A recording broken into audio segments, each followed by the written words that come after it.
তুমি বলো মন ভাঙা মসজিদ ভাঙার সমান।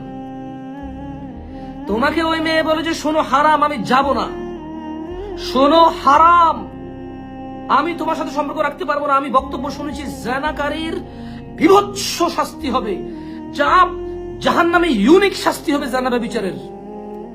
মেয়ে বলল যে আমি শুনেছি জাহান্নামে জানাকারীর ইউনিক শাস্তি হবে, ওর লজ্জাস্থানের দুর্গন্ধই হবে বাকি অন্যান্য জানাকারীদের শাস্তি।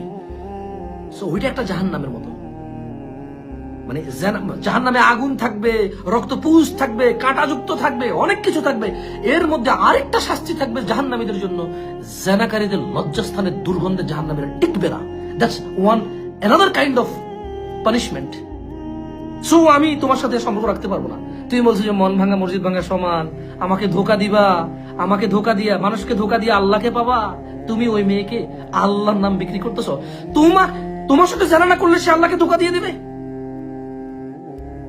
তোমার সাথে জানা না করলে সে আল্লাহকে ধোকা দিয়ে দেবে। জালেম, এত বড় স্পর্ধা তোর। তুই আমার বোনকে বলছিস তোর সাথে জানা সম্পর্ক কন্টিনিউ না করলে ধোকাবাজ বলে সে গণ্য হবে। তুই বিয়ে করতে পারিস না, তোর তোর তোর তুই বেকার, তুই কাজ করিস না, তুই অলস উদাসীন। তোর বাবা যে তোকে জন্ম দিয়েছে সে তোর শুধু দুনিয়া কি কামাবি, কি খাবি, কি পড়বি এটা টেনশন করে। তুই মরে গেলে জাহান্নামে যাবে না জান্নাতে যাবে সেটা বিবেচনা করে না। এ পুরো জিম্মেদারি এ মেয়ে নিবে। এ মেয়ে জাহান্নামে গিয়ে তোর এই জিম্মেদারি নিবে। তোর যৌবন তুই বিয়ে করতে হবে, তুই কামাই রোজগার করতে হবে। ভাই আমার সরি তুই বলে ফেললাম না, সরি, ভেরি সরি।